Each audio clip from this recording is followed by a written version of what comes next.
மக்களே எல்லாருக்கும் வணக்கம். இன்றைக்கி நம்ம எதை பற்றி பார்க்க போகிறோம் அப்படின்னா, உங்களுக்கே தெரியும் கொஞ்ச நாளாக நம்ம ஊரில் என்ன பிரச்சனை போயிட்டுருக்கு அப்படின்னு. அதாவது இந்த நாயை வச்சு தாங்க பல பிரச்சனைகள் போயிட்டுருக்கு. இதில் ஒரு பக்கம் பார்த்திங்கன்னா இந்த நாயால் பாதிக்கப்பட்டவங்க, இன்னொரு பக்கம் பார்த்திங்கன்னா நாயால் பாதிக்கப்படாமல் டாக் லவ்வர்னு சொல்லிட்டு சுற்றுற சில பேர் பார்த்திங்கன்னா இந்த விஷயத்தை வந்து பேசிகிட்டு இருக்காங்க.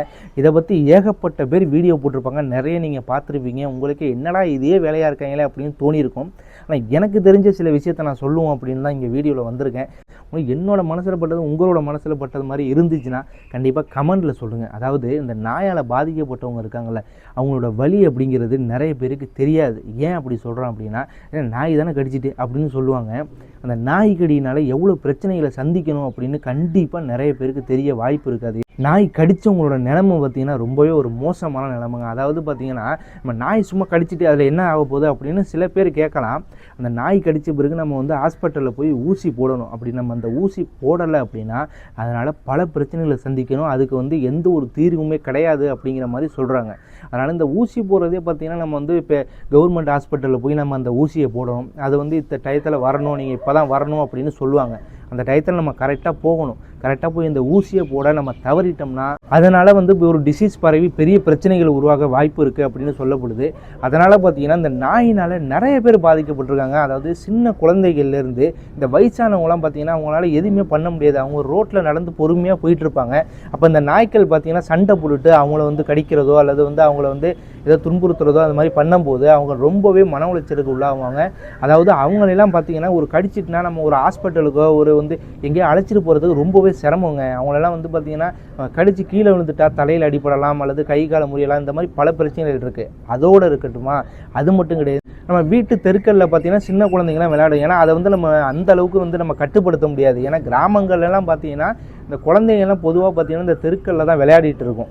அப்படி இருக்கும்போது சில நாய்களை வந்து பார்த்திங்கன்னா அதை வந்து கடிக்கிறதோ அது வேறு ஏதோ பண்ணிட்டுனா பெரிய சிக்கலை உண்டாக்கும். ஏன்னா அந்த குழந்தைங்கள் வந்து எனக்கு நாய் கடிச்சிட்டு அப்படின்னு சில பேர் சொல்ல தெரியாது, சில பேர் சொல்ல மாட்டாங்க. வீட்டில் எதுவும் பண்ணிடுவாங்க பேசுவாங்க அப்படின்னு பயந்துட்டு சொல்லாமல் விட்டுருவாங்க.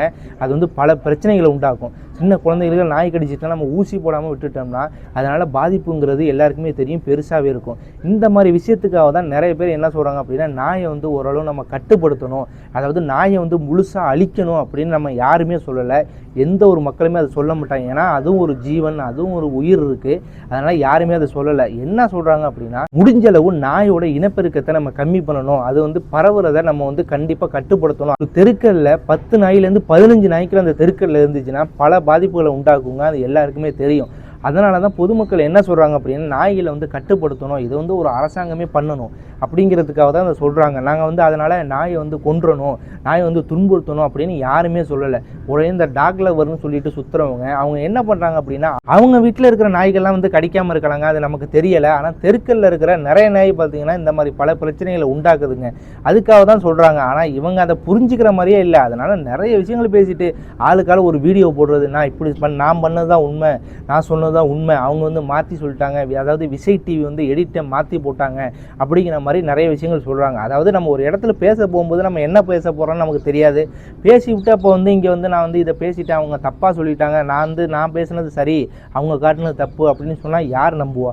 அதாவது நீங்கள் வந்து இப்போ நாய்களுக்கு வந்து ஒன்றுனா இப்போ வந்து இறங்கி வரீங்கல்ல, நான் கேட்குறேன், இப்போ நாய்களுக்கு அடித்தா என்ன பண்ணுறது, நம்ம தான் பாதுகாப்பாக இருக்கணும், அதுக்காக அதை கொல்லக்கூடாது அப்படின்னு நம்ம சொல்கிறோம். சரி, உங்கள் பாயிண்ட் ஆஃப் வியூ வச்சுப்போம். அதாவது ஒரு தேனி இருக்குது, நம்மளை கடிச்சிட்டா நீங்கள் சும்மா இருக்கீங்களா? உடனே பார்த்தீங்கன்னா தீப்பந்தத்தை வச்சு அதை வந்து காலி பண்ணிடுறீங்க. பத்தாவதுக்கு அந்த தேனியை எடுத்து நீங்கள் சாப்பிட்றீங்க. அது மட்டும் கிடையாது, ஒரு சின்ன கொசு கடிச்சிட்டுனா நீங்கள் என்ன பாடுபடுத்துறீங்க அந்த கொசை போட்டு. எல்லாருமே பண்ணுறது தான். அதாவது ஒரு சின்ன நம்மளுக்கு ஒரு கொசு கடிச்சிட்டுனா அதை உடனே அடிக்கணும்டா அப்படின்னா அடித்து கொண்டுடுறோம்.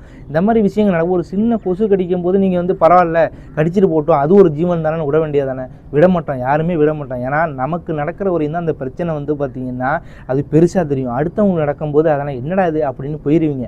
அதனால் பாதிக்கப்பட்டவங்க இடத்துல இருந்து நீங்கள் பார்க்கும்போது தான் அது பெரிய பிரச்சனையாக உங்களுக்கு தோணும், இல்லைன்னா அது தோணாது. அதனால் ஒரு குழந்தை இழந்துட்டு அந்த ஸ்டேஜில் வந்து ஒருத்தர் உட்கார்ந்துருக்காரு, அவரோட மூஞ்சை பார்த்து உங்களுக்கு வந்து ஒரு எந்த ஒரு மனசாட்சி இல்லாமல் நீங்கள் பேசுகிறீங்கன்னா அப்போ அது என்ன அர்த்தத்தில் பேசுவீங்க? நான் கேட்குறேன். அதாவது நான் வந்து இந்த வீடியோவுக்காக சொல்லலை, எங்கள் ஊருக்கு பக்கத்தில் பார்த்திங்கன்னா தொட்டிலில் தூங்கிட்டு இருந்த குழந்தைய வந்து ஒரு நாய் கடிச்சு ரொம்பவே மோசமான நிலைக்கு போயிட்டு, இது உண்மையாக நடந்தது. நீங்கள் வந்து நிறைய நியூஸ் பேப்பரில் கூட பார்க்கலாம். கூத்தாநல்லூர் அப்படிங்கிற ஊரில் தான் நடந்தது இந்த விஷயம். நீங்கள் வந்து வேணால் கண்டிப்பாக நீங்கள் உங்களுக்கு சந்தேகமாக இருந்துச்சுன்னா நீங்கள் வந்து யூடியூப்லேயோ அல்லது எதுலேயோ நான் பாருங்கள். இந்த மாதிரி விஷயங்கள் தொடர்ந்து நடந்துகிட்டு இருக்குங்க. நாயை வந்து நம்ம வந்து முழுவதுமாக எல்லா நாயுமே அப்படின்னாலும் சொல்ல முடியாது. நாயோட குணம் கடிக்கிறது, குலைக்கிறது. ஏன்னா நாய் வந்து ஒரு நன்றி உள்ள ஜீவன் அப்படிங்கிறது எல்லாருக்குமே தெரியும்.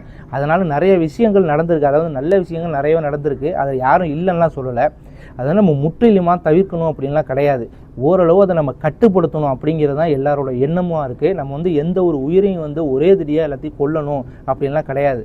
நம்ம வந்து நம்ம பாதுகாப்பாக இருக்கணும், அதே சமயத்தில் இன்னொரு ஜீவனும் வாழணும் அப்படின்னா நம்ம இந்த விஷயத்தை பண்ணி தான் ஆகணும். இதை வந்து எல்லாருமே புரிஞ்சுக்கணும். நான் வந்து ஒரு வீடியோ போடுறேன், இந்த வீடியோக்காகலாம் கிடையாது. நான் நிறைய விஷயத்த பார்த்துருக்கேன். இப்போ எங்கள் ஊர் ஜிஹெச்லாம் பார்த்தீங்கன்னா நிறைய பேர் இப்போ கேள்விப்பட்டது பார்த்தீங்கன்னா ஒரு நாளைக்கு 15 கேஸுக்கு மேலே வருது. அதில் பார்த்தீங்கன்னா சின்ன குழந்தைங்க 2-3 இது இருக்கிறதா சொல்கிறாங்க. அதாவது நாய் கடிச்சது. அதாவது இந்த மாதிரி விஷயங்கள் நடக்கிறத வந்து நீங்கள் வெளில இருந்து பார்க்கும்போது உங்களுக்கு தெரியாது. அந்த இடத்துல நீங்கள் போய் பாதிக்கப்பட்டவங்களை பார்க்கும்போது தான் உங்களுக்கு தெரியும். நீங்கள் காரில் போகிறவங்களுக்கு இந்த பிரச்சனை தெரிய வாய்ப்பே இருக்காது. ஆனால் அந்த பைக்லேயோ நடந்து போகிறவங்களுக்கு தான் அதோட பிரச்சனைகள் தெரியும். அதாவது ஒரு நைட்டு ஒரு 10 மணியோ 11 மணிக்கோ நம்ம வரும்போது சில பேர் சொல்கிறாங்க, நீங்கள் 11 மணிக்கு அங்கே போகிறீங்க அப்படின்னு. அதெல்லாம் யாரும் சொல்ல முடியாது. நமக்கு ஒரு அர்ஜென்ட்டான விஷயம் நடக்குது அப்படின்னா நம்ம அங்கே போய் தான் ஆகணும். சமயத்தில் ஒரு படத்துக்கு போயிட்டு வரோம்னு பார்த்தீங்கன்னா, அந்த படத்துக்கு போயிட்டு வரும்போது ஒரே இருட்டாக இருக்குது. அந்த இருட்டில் நம்மளே பயந்து வந்துக்கிட்டு இருக்கோம். அந்த சமயத்தில் பார்த்தீங்கன்னா இந்த நாய் துரத்தும் போது நம்மளோட மனநிலை என்ன இருக்கும், ஒரே பயமாக இருக்குது. வந்து சில நாய்கள்லாம் பார்த்தீங்கன்னா கடிச்சிருது. அது மாதிரி பல பிரச்சனைகள் இருக்குங்க. யாருக்குமே பிரச்சனை இல்லை அப்படின்லாம் சொல்ல முடியாது. நாய்க்கள்னால பிரச்சனையே இல்லைன்னு நம்ம சொல்ல முடியாது. இருக்குது, அதை நம்ம கம்மிப்படுத்தணும். முடிஞ்ச அளவோ அதை கம்மிப்படுத்தி நம்ம எந்த அளவுக்கு நம்ம பாதுகாப்பாக இருக்கணுமோ அதுக்கான வழிகளை பாருங்கள். ஒருத்தர் மாற்றி அடிச்சுக்கிறதுனால எந்த ஒரு விஷயமே இல்லை. அதாவது இந்த விஜய் டிவி என்னன்னு பார்த்தீங்கன்னா நீங்களா நாங்களான்னு ஒரு நிகழ்ச்சியை ஆரம்பித்து அதில் பல பேர் பிரச்சனைகளை உண்டாக்கிட்டாங்க. முன்னாடி பார்த்தீங்கன்னா ஒரு பேயை வச்சு ப்ரோக்ராம் பண்ணி டிஆர்பி ஏற்றினா, இப்போ நாயை வச்சு ப்ரோக்ராம் பண்ணி இப்போ டிஆர்பி ஏற்றி பல பேர் பிரச்சனைகளை உண்டாக்கி இப்போ அதுதான் வந்து பார்த்தீங்கன்னா இப்போ நம்ம தமிழ்நாட்டில் அதுதான் பெரிய இஷ்யூவாக போயிட்டுருக்கு. இந்த மாதிரி விஷயத்தை வந்து நீங்கள் வந்து ப்ரோக்ராமில் போய் பேசுகிறதோடு இல்லாமல் அதை வந்து செயலில் கொண்டு வாங்க. யாரையும் நம்பி எதையும் பேசாதீங்க. நான் வந்து பேசிட்டேன், அவங்க மாற்றி செஞ்சுட்டாங்க அப்படியெல்லாம் சொல்லாதீங்க. எல்லாருமே தேவை. அதனால் இந்த டாக் லவர்ஸ் உங்கள்கிட்ட நான் என்ன சொல்லுன்னு தெரியல. தயவுசெய்து இந்த வீடியோலாம் பார்த்தீங்கன்னா கொஞ்சம் நாச்சு இறக்கம் இருந்துச்சுன்னா அவங்கள போய் பாருங்கள். அதாவது பாதிக்கப்பட்டவங்களை நினச்சி கொஞ்சம் நாச்சு வருத்தத்தை தெரிவித்து விடுங்க. அதை விட்டு சும்மா இங்கே வீடியோ போகிற வேலை வச்சுக்காதீங்க. என்னோட மனசில் பட்டது இதுதான். இது வந்து நிறைய சொல்லலாம். அதுக்கான வந்து வீடியோ வந்து நீங்கள் பார்க்க மாட்டீங்க, என்னடா இவ்வளோ நேரம் பேசிகிட்டு இருக்கானே அப்படின்னு. முடிஞ்சாலும் எனக்கு என்னோட மனசில் தோணுனதை நான் சொல்லிட்டேன். பாதிக்கப்பட்டவங்களையும் நான் பார்த்த வச்சு அதையும் சொல்லியிருக்கேன். இந்த வீடியோ பாருங்கள், கண்டிப்பாக எல்லாருக்குமே ஷேர் பண்ணிவிடுங்க. நம்ம சேனலை தொடர்ந்து நீங்கள் பாருங்கள், நிறைய விஷயங்கள் நம்ம சொல்லுவோம். மறக்காமல் நம்ம சேனலை ஃபாலோ பண்ணிக்கோங்க. அடுத்த இன்னொரு வீடியோவில் சந்திப்போம்.